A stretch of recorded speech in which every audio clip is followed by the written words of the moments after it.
Hello guys, welcome back to our YouTube channel target with Bhanu. दोस्तों, जैसे कि आपको पता है हम अपना हिंदी का प्रैक्टिस सेट कवर कर रहे हैं और मैं आपको बता दूं, अगर आपको नहीं पता है, इस प्रैक्टिस सेट में हम समथिंग 2100 क्वेश्चन अपने हिंदी के कवर करेंगे। अब देखिए, ये जो आपके क्वेश्चन है आप यहाँ पर देख सकते हो, वस्तुनिष्ठ प्रश्न, ऑब्जेक्टिव टाइप क्वेश्चन है, पूरी हिंदी का निचोड़ है। जो आपका हिंदी का टोटल सिलेबस है उसका पूरा निचोड़ है इन 2100 क्वेश्चंस में। इन 2100 क्वेश्चन में आपके लिए गद्यांश भी हैं, आपके लिए रचनाएं भी हैं, संधि, तत्सम, तद्भव, पर्यायवाची, विलोम शब्द, अलंकार, रस, छंद, सारी की सारी चीज़ें इसमें डाल करके दी हुई है। और अगर आपने पिछला प्रैक्टिस सेट देखा है तो आपने देखा होगा कि मैंने आपको प्रत्येक क्वेश्चन को कितने अच्छे तरीके से और किस तरह से आपको समझाया था। किसी भी टाइप का क्वेश्चन हो और चारों ऑप्शंस को भी आपको डिफाइन करके बताया था, और यहाँ तक ये भी बताया था कि अगर इसका ऑप्शन ये वाला सही है तो बाकी के ऑप्शंस क्यों गलत हैं। ठीक है, तो इस तरह से हमने अपने पैसेज को कंप्लीट किया था। पिछली वीडियो में हमने 25 क्वेश्चंस कवर कर लिए थे। आगे के क्वेश्चन आज हम कवर करने वाले हैं, तो चलिए अगले क्वेश्चन पर चलते हैं। वीडियो में लास्ट तक बने रहना है और आपको देखिए वीडियो को लाइक भी कर देना है, जिससे हमको पता चल सके कि आपको वीडियो कितनी पसंद आई। अगला क्वेश्चन था हमारा, यहाँ तक आपने पढ़ ही लिया था 25 क्वेश्चन तक। अगला क्वेश्चन है 26 से हम कवर करेंगे, और शायद मैंने आपको ये होमवर्क के लिए भी दिया था कि स्वतंत्र भारत की राष्ट्रलिपि क्या है, और आपको अच्छे से ही पता होगा कि स्वतंत्र भारत की राष्ट्रलिपि क्या है। तो राष्ट्रलिपि की बात की गई थी 26 क्वेश्चन में, और आज हम 50 तक कवर कर लेंगे, क्योंकि 25 हमारे हो चुके, 50 तक आज हमारे यहाँ पर कवर हो जाएंगे। तो पहले क्वेश्चन को आपको खुद से अटैम्प्ट करना है, उसका आंसर देना है, फिर जब मैं आपको बताता हूँ उसके बाद आपको देखना है कि हमारे क्वेश्चन कितने सही हैं। आप कमेंट सेक्शन में भी बता सकते हो। प्लस पॉइंट आपके लिए ये है कि आप कमेंट सेक्शन में वो बता सकते हो जो भी आपका पोर्शन वीक है। अगर आप छंद पहचानने में गलती करते हो तो बता सकते हो, रस, अलंकार, संधि, या कोई भी अगर आपका हिंदी में ऐसा चैप्टर है जिसमें आपको प्रॉब्लम होती है तो बेझिझक आप हमको बता सकते हो। सीआरपीएफ, बीएसएफ या आपकी कोई भी जो एग्ज़ाम हो जिसमें हिंदी आती है, सभी के लिए सफिशिएंट है। आपको देखिए प्रैक्टिस सेशन इसलिए लगवा रहा हूँ क्योंकि कुछ बच्चों की डिमांड है कि प्रैक्टिस सेट के थ्रू कराइए। तो प्रैक्टिस सेट से ये होगा कि आपको पता चल जाएगा कि आपका कौन सा पोर्शन वीक है, और जो पोर्शन वीक होगा वो आप कमेंट सेक्शन में बता दीजिए, मैं आपको वो भी करा दूंगा। प्रैक्टिस आपकी चलती रहेगी और आपका चैप्टर वाइज भी होता रहेगा। तो इससे बेटर क्या बात है, तो फटाफट से चैनल को सब्सक्राइब कर लीजिए। पहला क्वेश्चन आज का ये है, स्वतंत्र भारत की राष्ट्रलिपि है। अभी तक आपने 26 और 27 क्वेश्चन दोनों कर लिए होंगे, अगर नहीं किए हैं तो फटाफट से यहाँ देख लीजिए। आपको पता है स्वतंत्र भारत की राष्ट्रलिपि मुंडा नहीं है, कैथी नहीं है, रोमन नहीं है, हमारी देवनागरी। ऑप्शन डी आपका बिल्कुल करेक्ट होगा। अगले क्वेश्चन की अगर हम बात करें तो अगला क्वेश्चन है कि सौदामिनी का पर्यायवाची नहीं है। तो सौदामिनी क्या होती है? सौदामिनी होती है बिजली। क्षण प्रभा भी बिजली को बोलते हैं हम लोग, ठीक है। चंचला भी बिजली को बोलते हैं, और सिलीमुख हमारा यहाँ पर बिजली का पर्यायवाची नहीं होगा। कमेंट सेक्शन में बताना है कि सिलीमुख किसका पर्यायवाची होता है। अगला क्वेश्चन, अगला बताना है आपको पर्यायवाची शब्द से गरल शब्द निम्न में से किसका पर्यायवाची शब्द है। तो फटाफट से अपना आंसर टिक कीजिए। गरल, गरल शब्द किसका पर्यायवाची होगा दोस्तों, फटाफट से बता दीजिए। गणिका का होगा, विष, मणिका या मनीषा।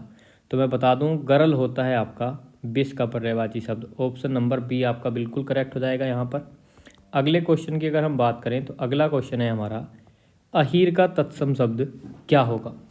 तो अहीर का तत्सम शब्द क्या होता है? अभीर होता है, अधीर होता है, अणु या इनमें से कोई नहीं। तो आपका ऑप्शन नंबर ए बिल्कुल करेक्ट होगा। अहीर का तत्सम शब्द होगा अभीर, ऑप्शन ए। अगला क्वेश्चन है, अगला क्वेश्चन है सलाका। सलाका शब्द का तद्भव क्या होगा। तो सलाका हमारा क्या है? तत्सम शब्द है। अब हमको क्या बताना है, इसका तद्भव शब्द बताना है। तो सलाका का तद्भव क्या होगा? सांप होगा, सलाई होगा, सांबला या इनमें से कोई नहीं। तो सर्प का सांप होता है, तो ऑप्शन बी हमारा बिल्कुल करेक्ट हो जाएगा, सलाका, सलाई। अगला क्वेश्चन हमारा आ जाता है क्वेश्चन नंबर 31। यहाँ पर आपको बतानी है संधि, कौन सी संधि होगी। तो आपको दिया है निष्काम। तो निष्काम में कौन सी संधि होगी? तो जहाँ पर भी आपको दिखता है विसर्ग निहि प्लस के काम यानी ऑप्शन डी वो आपका करेक्ट है। संधि आपको बतानी है तो विसर्ग देखते ही आपको समझ जाना है विसर्ग संधि। अगला दिया है दुरूह किस संधि का उदाहरण है? तो दुरूह का क्या हो जाएगा? दुह प्लस के क्या हो जाएगा? दुह प्लस के रू। तो कौन सी संधि होगी? अब आप बता दीजिए फटाफट से कि 32 का राइट आंसर क्या होगा। तो आप बोलोगे विसर्ग संधि। संधि भी आपको करके दिखा दी और संधि का नाम भी आपको बता दिया। बाकी आपको पता ही है स्वर संधि क्या होती है, व्यंजन गुण क्या होती है। अगर आपको नहीं पता है तो आप प्लेलिस्ट चेक कर लीजिए, वहाँ पर भी मैंने आपको संधि करा करके रखी हुई है। सीआरपीएफ का प्रीवियस ईयर हम पूरा का पूरा कंप्लीट कर चुके हैं। एक वीडियो में हमने हिंदी कवर की थी, 2 वीडियो में रीजनिंग कवर की और 2 वीडियो में ही हमने मैथ कवर किया। पूरा सॉल्यूशन है आपको पता चल जाएगा। खुद से सोल्व करके देखिए पहले कि आपका लेवल क्या है और उसके बाद देखिए कि वीडियो में सॉल्यूशन क्या है, क्या आपका सॉल्यूशन सही है। तो उससे आपको लेवल पता चल जाएगा कि हमारा लेवल क्या रहेगा। बताना है कि कौन सा शुद्ध वाक्य है, शुद्ध है।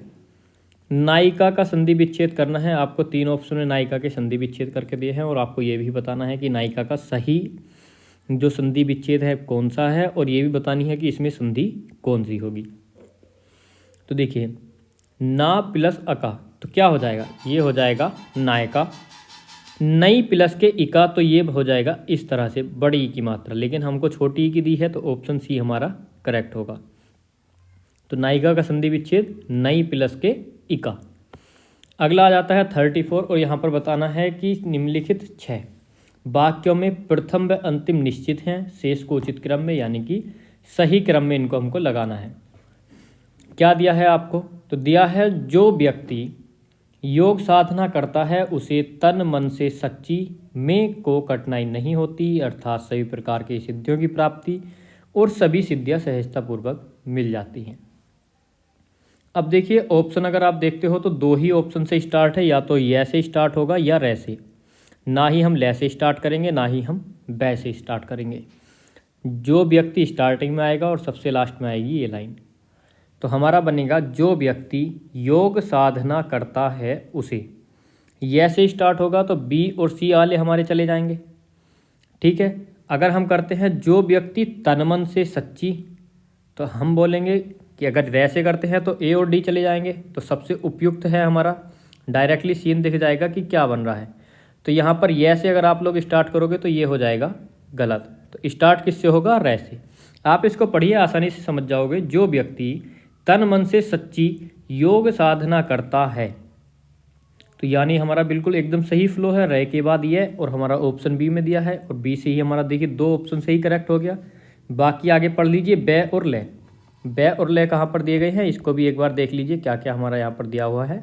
तो जो व्यक्ति तन मन से सच्ची योग साधना करता है उसे सभी प्रकार की सिद्धियों की प्राप्ति में को साधना करता है उसे सभी प्रकार की सिद्धियों की प्राप्ति में ये होगा कोई कठिनाई नहीं होती, अर्थात सभी सिद्धियां सहजतापूर्वक मिल जाती हैं। तो यहाँ पर आपका बी ऑप्शन बिल्कुल करेक्ट। अगला क्वेश्चन है, बताना है इसमें भी कि आपको सही क्रम में लगाना है और दिया है आपको संविधान में विशिष्ट बहुमत से संशोधन उसी स्थिति में हो सकता है दोनों सदनों में जबकि संशोधन विधेयक पास कर दिया जाए।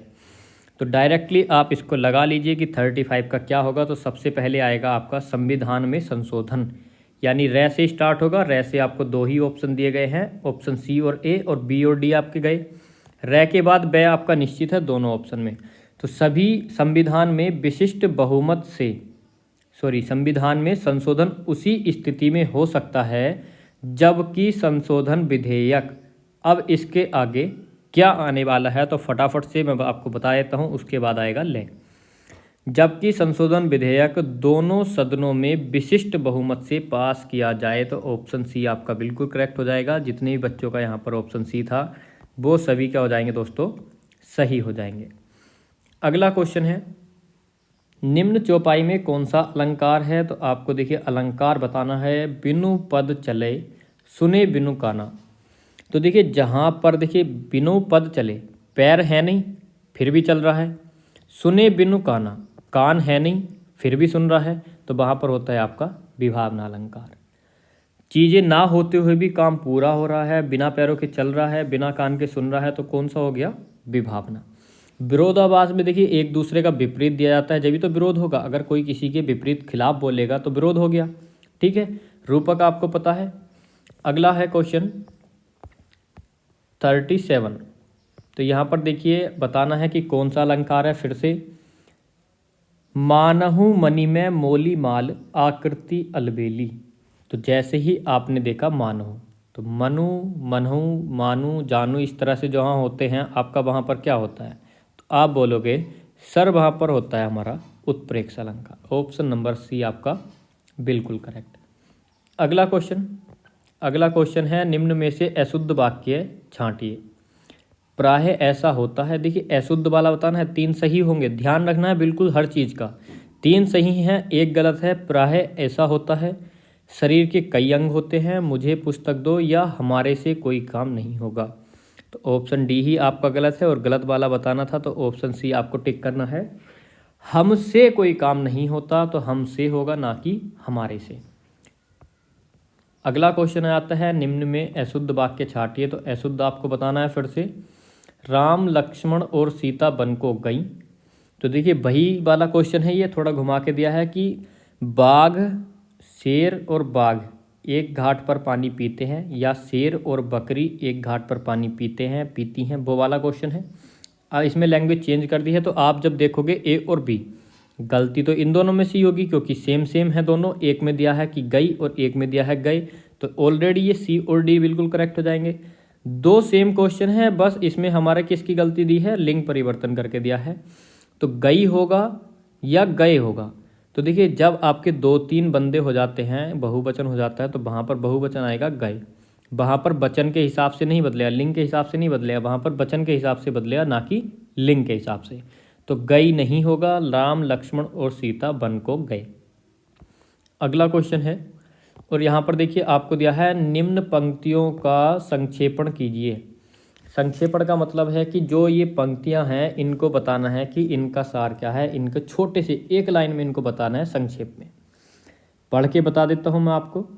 जब भी मैं संसार में कोई बुरा आदमी ढूंढने निकलता हूँ, तो मुझे अपने से बुरा आदमी देखने में नहीं आता। कहने का मतलब है, जब भी मैं कोई बुरा आदमी ढूंढने निकलता हूँ, तो मुझसे बुरा आदमी, यानी उस आदमी से खुद, जो लेखक है वो लेखक बताना चाह रहा है कि जब मैं संसार में बुरा आदमी ढूंढने निकला, तो मुझसे बुरा आदमी मुझे कोई देखने को नहीं मिला। अन्य सभी में कोई ना कोई गुण नज़र आता, जबकि मुझे अपने में कोई ना कोई दोष, ये हो जाएगा आपका दोष नज़र आता है। यह संत कबीर की वाणी है। तो ये लाइन किसने बोली है? संत कबीरदास।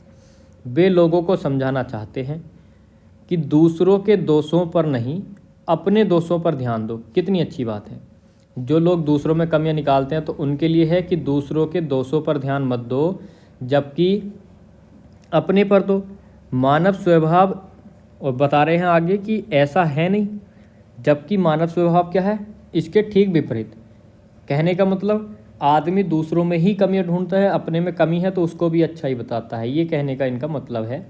लोग अपने आप को देवता मानते हैं, दूसरों को राक्षस। दूसरों की खोट देखना आम आदमी की आदत है। अब बताना है कि इस पंक्ति का, इन सारी पंक्तियों का सार क्या है, संक्षेपण क्या होगा। तो जहाँ चाह वहाँ राह, बुरा जो देखन मैं चला, बुरा न मिलिया कोई। लड़का लड़की एक समान, या इसमें कोई नहीं, तो आप टिक करोगे ऑप्शन बी। बुरा जो देखन मैं चला, बुरा न मिलिया कोई। अगला क्वेश्चन, इनमें से कौन सा विकल्प बाकी तीनों विकल्पों से पूरी तरह अलग है? तो इनमें से एक विकल्प अलग है, बाकी सेम है। जैसे शेर, बाघ, गाय और लोमड़ी। तो आप क्या बोलोगे? आपको कौन सा नज़र आया? तो आप बोलोगे गाय। वो कैसे? देखिए शेर के 4 पैर होते हैं, बाघ के 4 पैर होते हैं, गाय के 4 पैर होते हैं, लोमड़ी के 4 पैर होते हैं। ये कोई हमारा मैच नहीं बना। गाय हमारी पालतू होती है, और बाकी इन चीज़ों में से कोई भी पालतू नहीं होता। यानी कि रीजनिंग टाइप क्वेश्चन है, और ये हिंदी में भी आ जाते हैं। निम्न में से लक्ष्य शब्द का अनेकार्थी शब्द नहीं है। बताना है कि लक्ष्य का अनेकार्थी शब्द कौन सा नहीं है। तो लक्ष्य निशाना होता है, ध्येय होता है, उद्देश्य होता है, लेकिन लाभ नहीं होता। तो 42 का आपका राइट आंसर हो जाएगा ऑप्शन नंबर ए। चलते हैं अगले क्वेश्चन पे। तो तो देखिए कहीं आपको ऐसा लग रहा होगा कि बहुत आसान क्वेश्चन है, तो आपके हार्ड क्वेश्चन भी हैं। हर प्रैक्टिस सेट में आपको कुछ क्वेश्चन इजी और कुछ क्वेश्चन आपको हार्ड देखने को मिलेंगे, बल्कि हार्ड नहीं बोल सकते, कुछ मॉडरेट भी हैं और कुछ आपके हार्ड भी हैं। एक दो क्वेश्चन हार्ड हैं, बाकी थोड़े से 2-4 मॉडरेट हैं और बाकी बहुत आसान आसान है।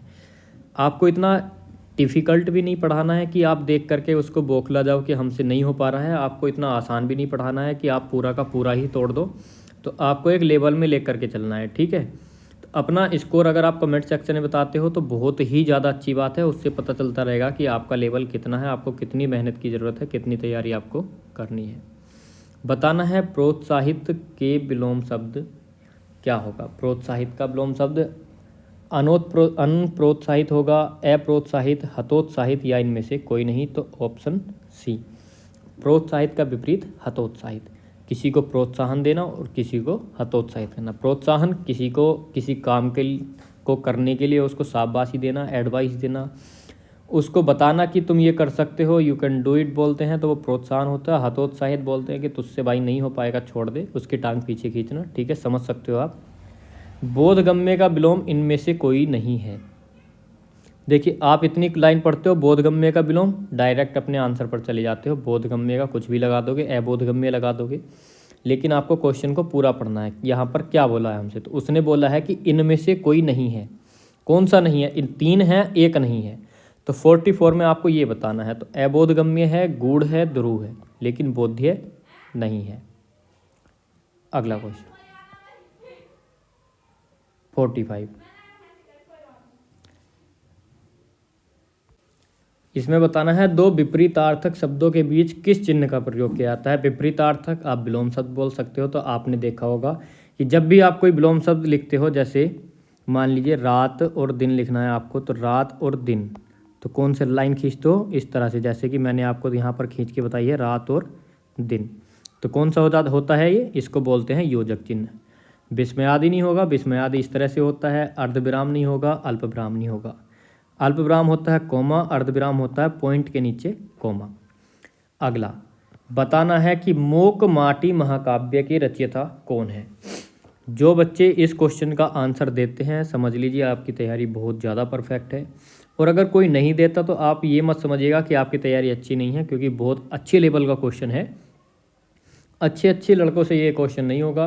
तो जिसकी कुछ ज़्यादा ही अच्छी लेवल की तैयारी, सिर्फ वो ही इसको कर सकते हैं। तो मैं उम्मीद करता हूँ यहाँ पर 99% बच्चों से इसका आंसर नहीं आता होगा। अगर किसी को आता है तो वो कमेंट सेक्शन में थंब दिखा सकता है, आप बता सकता है कि मुझसे आता था। कुछ भी आप जो कमेंट कर सकते हो, आप किसी भी टाइप से बता सकते हो कि मुझे आता था। तो डायरेक्टली बता देता हूँ, ऑप्शन बी आपका करेक्ट होगा। मोक माटी महाकाव्य के रचयिता हैं आचार्य विद्यासागर। अगला क्वेश्चन बताना है निम्न पंक्ति में कौन सा रस है। किलकत, वात्सल्य रस। इस तरह से आपको क्वेश्चन करने हैं। जैसे ही आपने लाइन पढ़ी, आप सोच रहे होंगे कि ये क्या सीन है। तो देखिए, जैसे ही आपको पॉइंट सिलेक्ट करने हैं, रस में ऐसा ही होता है, आपको वर्ड सिलेक्ट करने होते हैं कि किस से हमारा कौन सा रस बन रहा है। जैसे ही किलकत, किलकत क्या होता है? जब छोटे छोटे बच्चे खेलते हैं और हंसते हैं खेलते खेलते, तो उसको क्या बोलते हैं? किलकना, यानी किलकारी होती है वो। तो किलकत कहने घुटुरुबन आवत, यानी घुटुरुबन आवत, घुटनों के बल आ रहे हैं, किलक रहे हैं। कौन? कान्हा जी।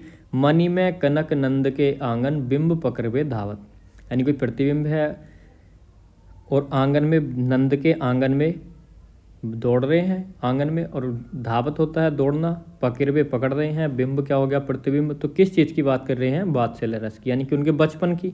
तो क्या होता है? वात्सल्य रस होता है। अगला क्वेश्चन है वाक्यम रसात्मकम काव्यम। यह कथन किस ग्रंथ का है? नाट्यशास्त्र का है, सती नाट्य दर्पण, साहित्य दर्पण या श्रृंगार प्रकाश। तो मुझे पता है कि बहुत सारे बच्चों ने नाट्यशास्त्र लगाया होगा और ऑप्शन आपका एक गलत होगा, क्योंकि ऑप्शन सी करेक्ट होगा। 48 का साहित्य दर्पण। अगला क्वेश्चन प्रीति प्रवास रचना के रचनाकार कौन है। तो यहाँ पर आपको बताना है प्रीति प्रवास रचना है, इसके रचनाकार। बहुत अच्छा क्वेश्चन है। इस तरह के क्वेश्चनों को आपको नोट डाउन कर लेना है। मैं आपको स्टार्टिंग से ही बताता हूँ, जब से आपको पढ़ाना स्टार्ट किया है, कि जो क्वेश्चन आपको अच्छा लगे उसको नोट कर लिया करिए। तो 49 का आपका सेनापति, भूषण, घनानंद या नाभादास। तो प्रीति प्रवास के रचनाकार घनानंद। अगला क्वेश्चन है रीवा से संपादित भारत भराता समाचार पत्र का प्रकाशन कब आरंभ किया? लास्ट क्वेश्चन है आज का 50 क्वेश्चन। अगला क्वेश्चन आपको कमेंट सेक्शन में बताना है कि राखी की लाज नाटक के लेखक कौन है। अगर नहीं पता है तो कल को मैं आपको बता ही दूंगा, तो फटाफट से चैनल को सब्सक्राइब करके रख लीजिए, जिससे कि आपको डेली क्लासेस का पता चले। तो बेल आइकन को प्रेस कर लो, नोटिफिकेशन पहुंच जाएगा। टेलीग्राम आप ज्वाइन कर सकते हैं, वहाँ पर आपको PDF वगैरह मिलती रहती है, या कोई डिस्कशन करना हो वो भी आप कर सकते हो। तो फटाफट से 50 क्वेश्चन का आंसर दीजिए। तो चलिए मैं बता देता हूँ कि आपका राइट आंसर क्या होगा। तो ऑप्शन सी 1853, 1873 या 1863। जितने बच्चों ने किया था सभी का गलत, और जितने बच्चों ने ऑप्शन सी टिक किया है 1887, सभी का करेक्ट हो जाएगा। तो देखिए दोस्तों, लास्ट में फिर से वही बोलूँगा, चैनल को सब्सक्राइब कर लीजिए। वीडियो अगर अच्छी लगी हो, अगर क्लास आपको और क्वेश्चन आपको पसंद आए हो, पढ़ाने का तरीका आपको पसंद आया हो, तो लाइक करके कमेंट करके जुड़ जाइएगा। मिलते हैं अगली क्लास में, तब तक के लिए धन्यवाद।